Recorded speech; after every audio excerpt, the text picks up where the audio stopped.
Hi, thanks for stopping by. I'm Deborah J. Mayhew.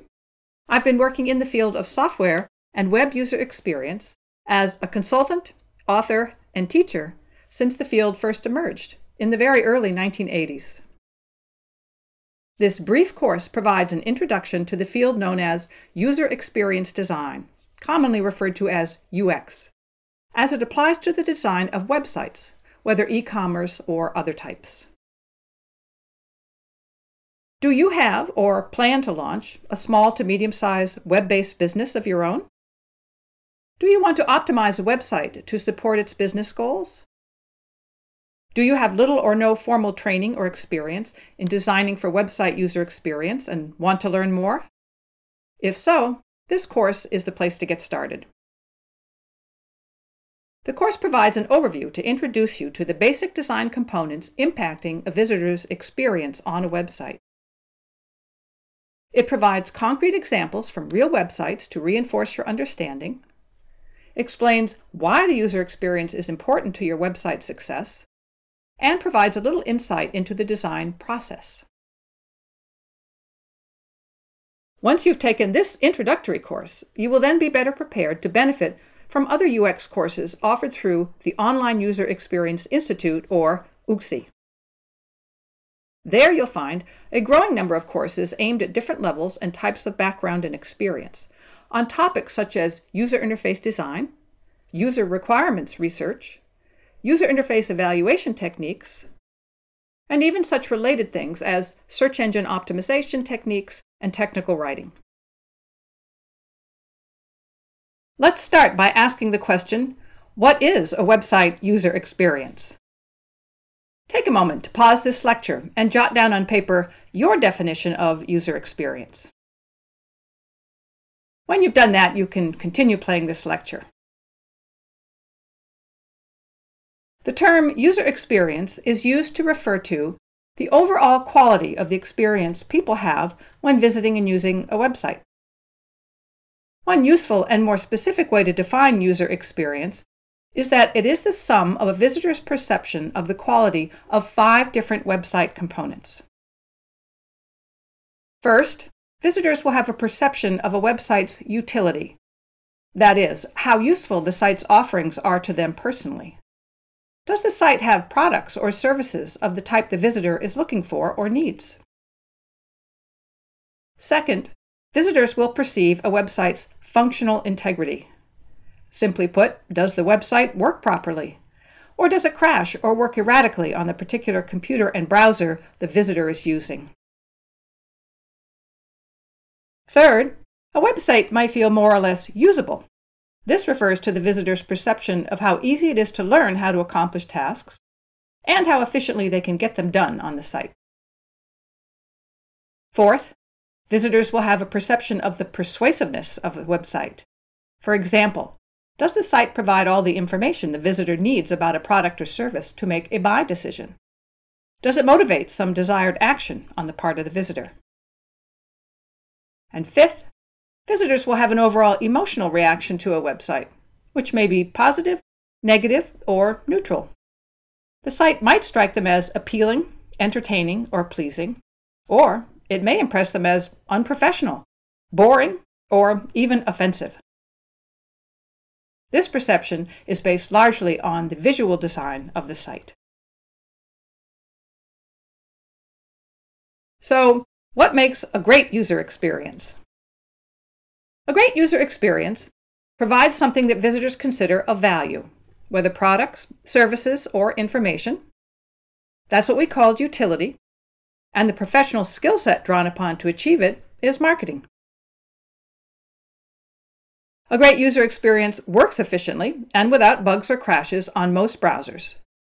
We refer to that as functional integrity, and this quality is the responsibility of development professionals. A great user experience is intuitive and easy to learn and allows visitors to finish tasks efficiently.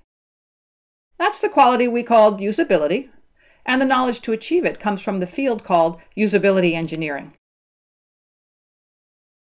A great user experience supports decision-making by inspiring trust, providing all critical information and appealing to visitors' needs and desires effectively. That's what we call persuasiveness, and it's the field of persuasive psychology that we draw upon to achieve it. And a great user experience is appealing and attractive. That's visual design, and graphic design is the profession we draw upon to optimize this quality. These are the qualities your website needs. In the rest of this short course, we're going to focus primarily on the last three: usability, persuasiveness, and graphic design. Well, let me get more concrete and give you an idea of what it means to achieve or not achieve these three qualities by showing you some actual websites as they were at a certain point in time. We'll start with usability. I'll show you a site that demonstrates some typical usability flaws, and then we'll take a look at a site that achieves usability in at least some ways. Then we'll do the same for persuasiveness, followed by graphic design. Let's go to a hotel site, the Harborview Hotel. First, note the nice slideshow of photos at the top of the page. Very appealing. But notice that you have no control of the slideshow. You can't control the speed of the image changes, and you can't get directly to a particular image, nor can you stop the show. Depriving users of control over displays is rarely a good idea. Next, let's scroll down until we see two graphic images at the bottom of the page. Are they links or just pictures? They have a similar look, so it's hard to tell until you roll your mouse over them to see if the cursor changes shape. There's no way to know. They look generally alike. There is no cue to let you know which are active links and which are not. Now let's scroll back up a bit. Notice that there are a variety of looks for text links. Some are blue, some are black, some are gray. Some are underlined, and some are not. Some are mixed case, and some are uppercase. Similarly, when you hover over the links, different things happen. Some take on an underline, others do not. Again, inconsistencies in cues makes it hard for visitors to learn how to distinguish active links from plain text.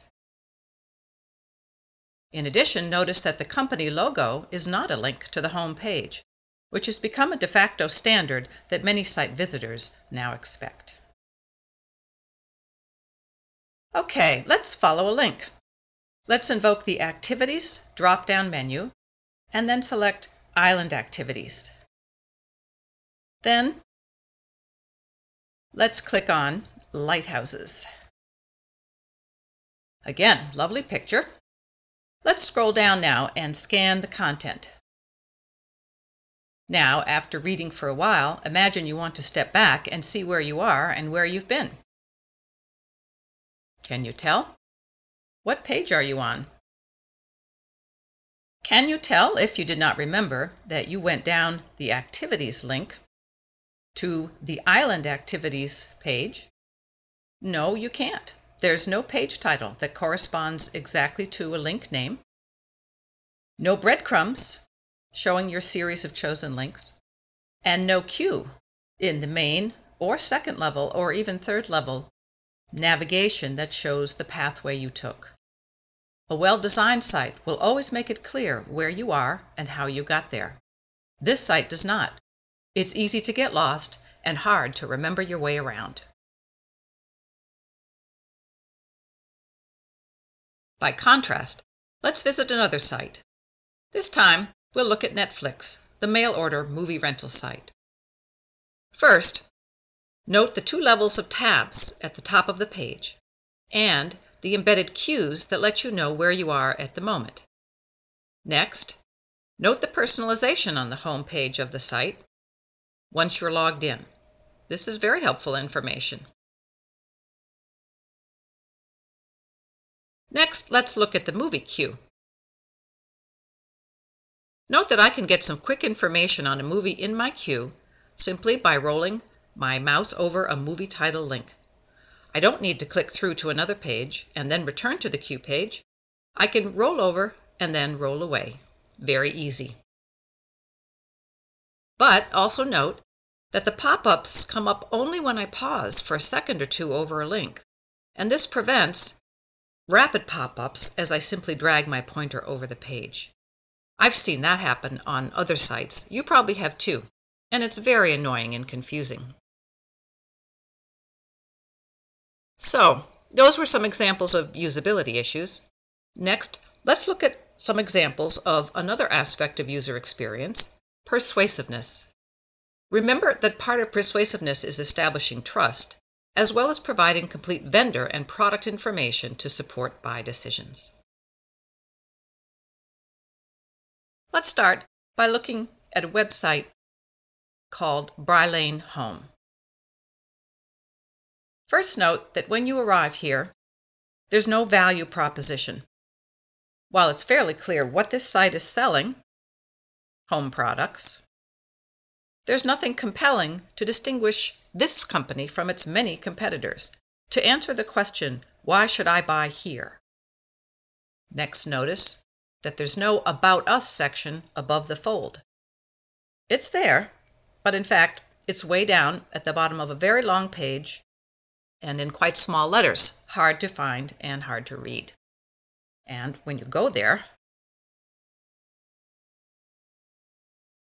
there's just more information about what they sell and their business structure, rather than any compelling and trust-building information such as testimonials, awards, pictures of staff, guarantees, etc. And when you look for a corporate address, all you find is a post office box. No physical address. Not a great job being done here establishing credibility and trust for the vendor. Now, what about product information? Let's look at this plus-size living tab. What do you suppose this is? When you go to the page, again, there's no clear value proposition. Is this for plus-size people? The one image of a person that you see here would not indicate so, and neither does the text that comes up here. Well, let's go to a product category. Let's go to bed. Again, the images of people that you see here don't indicate anything special about this section on beds as opposed to this section on bedding. What's an oversized 250 thread count sheet set, I wonder? Let's go and see. Okay. It says here there's an extra 10 inches of width in these sheets for easier tucking in. But it's still not clear to me if these products are for plus-sized people or maybe larger beds. There's just not enough product information or any clear value proposition here to determine the nature of these products and their possible value to me. By contrast, let's take a look at a site offering publishing services for book authors, Dorrance Publishing Company. Here you'll see a branding statement, America's leading author services company since 1920. A value proposition, building lasting relationships, one satisfied author at a time. About Us and Contact Us links above the fold, and a link that looks like it may offer testimonials from other authors. There are also other benefit statements right here on the home page. There is absolutely no charge. Become a published author. Receive a free author's guide. The About Us page indicates that this company is old and well established. The first subsidy publishing company in America, founded in 1920. It's focused again on benefits to the customer, and it does a very good job of describing the services this company provides in a compelling way. The Contact Us page gives a physical address and even invites us to come visit. The What Authors Say page offers testimonials that are signed and accompanied by photographs of the authors. This is particularly compelling. All in all, this site does a very decent job establishing trust and credibility and providing compelling reasons to contract their services as opposed to a competitor's, and that is good persuasion. Finally, let's look at some examples of graphic design, the last aspect of user experience. First, let's go to the site of a well-known and highly successful coffee vendor, Starbucks. Reputation, usability, and persuasiveness aside, this is an uninspired graphic design that fails to evoke positive emotions and associations. It's boring. It does not create a coffee shop ambiance. It's rather businesslike. It just tends to leave you cold. Even as you go to the online shopping section of the site, the design is very perfunctory.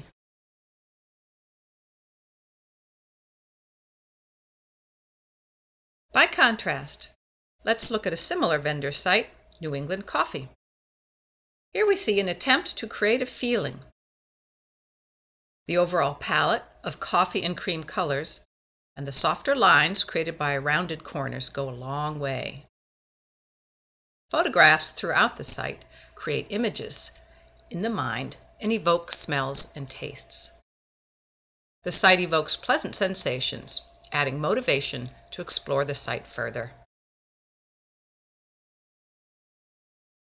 Next, let's consider the question of exactly why the quality of the user experience matters from a business perspective. The impact of the quality of a website user experience on the bottom line is well established. In fact, there's a whole book devoted to the topic of how to cost justify efforts to improve the user experience of websites. The book cites some real examples that will serve to illustrate.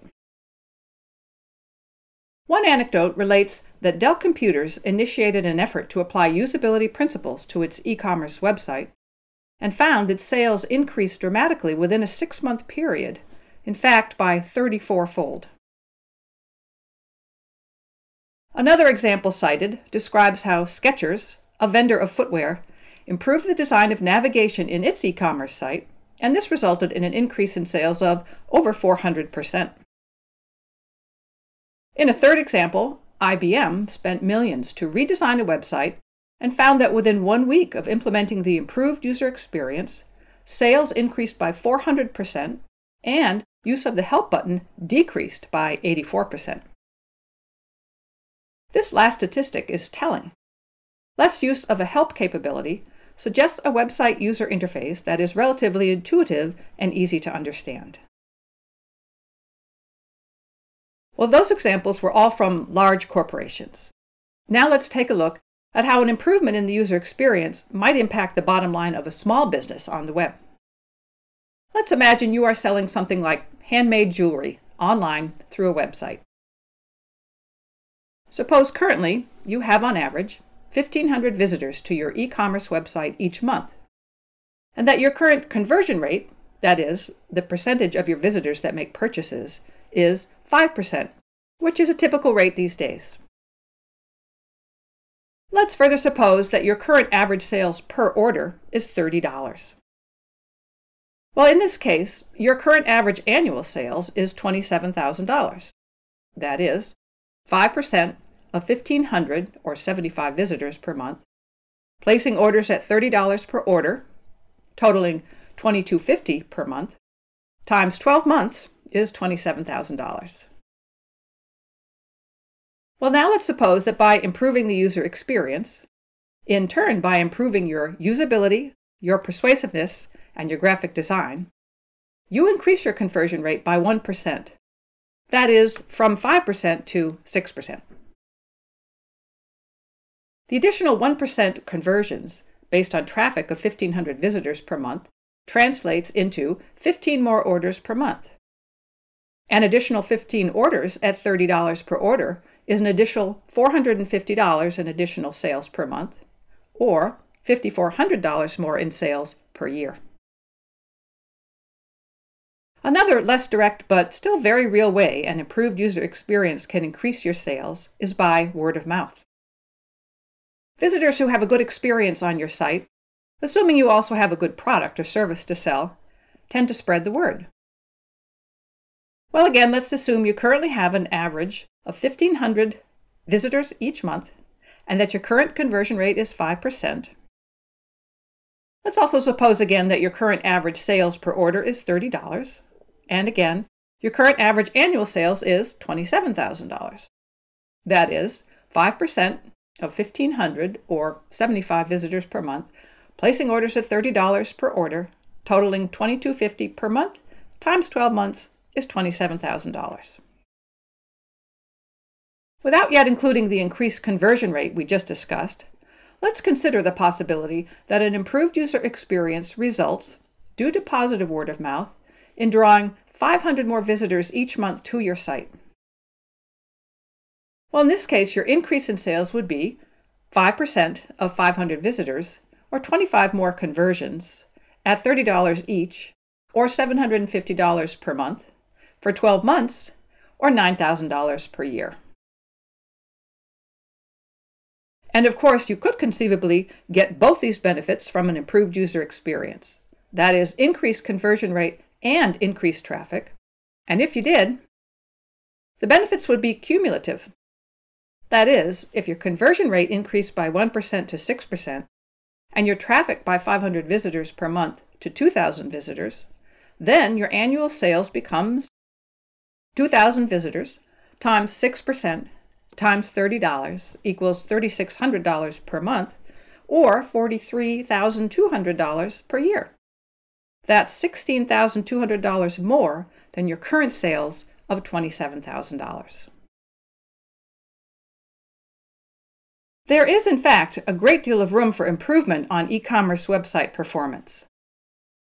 Let's take a look at some statistics. A good source of e-commerce statistics is a site called FireClick.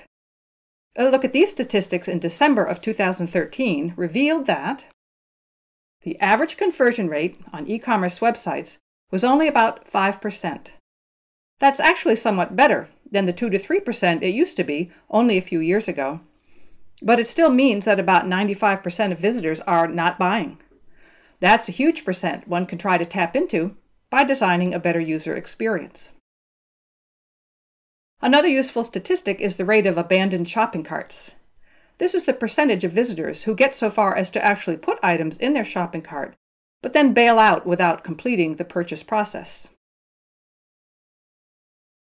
The shopping cart abandonment rate in December of 2013 was 65%. Again, better than the 72% it was just a few years ago.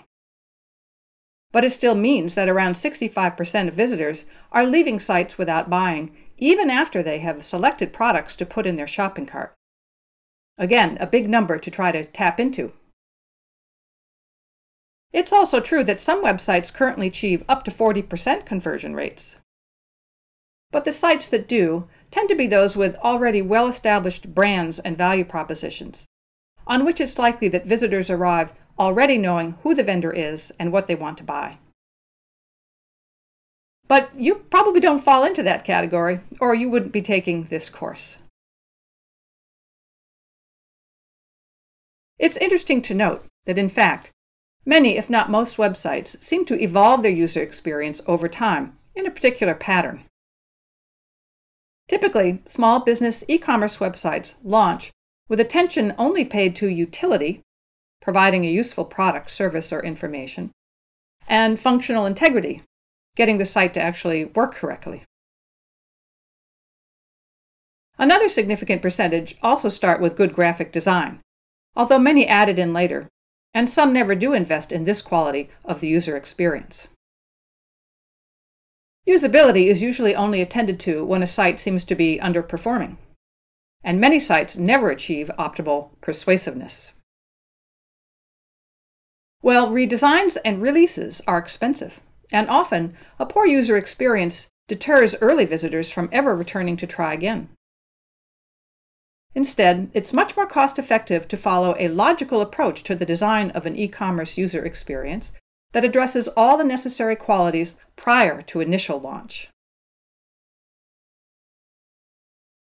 There is, in fact, a natural order to the design of a website's user experience during initial development. The stages of designing and building website user experience can be likened to the stages of designing and building a house. You address utility first. How many bedrooms? How many bathrooms are needed? Do we need a family room? A mudroom? Then you consider usability. Shouldn't the bathrooms be adjacent to the bedrooms? Shouldn't the family room be well removed from the bedrooms so people watching TV or partying don't disturb people sleeping? Shouldn't the mudroom be the entrance to the most public part of the house so arriving visitors don't pass through, say, bedrooms? Next comes persuasiveness. Rooms should be designed to encourage certain activities. A family room needs to allow for group seating in front of, say, a TV, or to encourage conversation. A bedroom should be designed to allow for blocking out light and should have good sound insulation to encourage sleep. After persuasive design comes graphic design. What color scheme for rugs and furniture in the family room? What style cabinets in the kitchen? Should rooms follow a common color scheme, or should each be unique? Should the children's bedroom have bunnies on the wallpaper?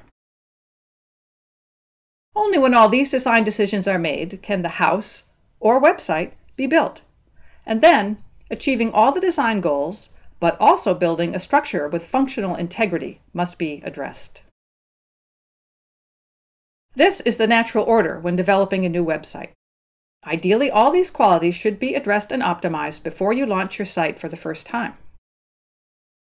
However, if you're trying to improve an e-commerce website that already exists, and chances are that's most of you, then you need to ask yourself where your site currently stands on each of these user experience qualities. Start with the quality earliest in this order that needs attention. Likely that's usability. Address that first. Then address persuasive design, followed by graphic design. Then rebuild and work to ensure the functional integrity of the site before relaunching. The Online User Experience Institute, or UXI, provides a growing curriculum of courses that can help you acquire and enhance your user experience skills so that you can design or improve your own websites or get hired to design and improve websites for others. On the UXI website, the overall course list page lists all available and planned courses. The Training Tracks page makes suggestions of courses depending on your background and career goals. One way or another, investing in your design skills will improve your bottom line. With these do-it-yourself training courses, a small investment can yield a big return. Thanks for attending, and goodbye for now, but I hope to see you and your colleagues in class again soon.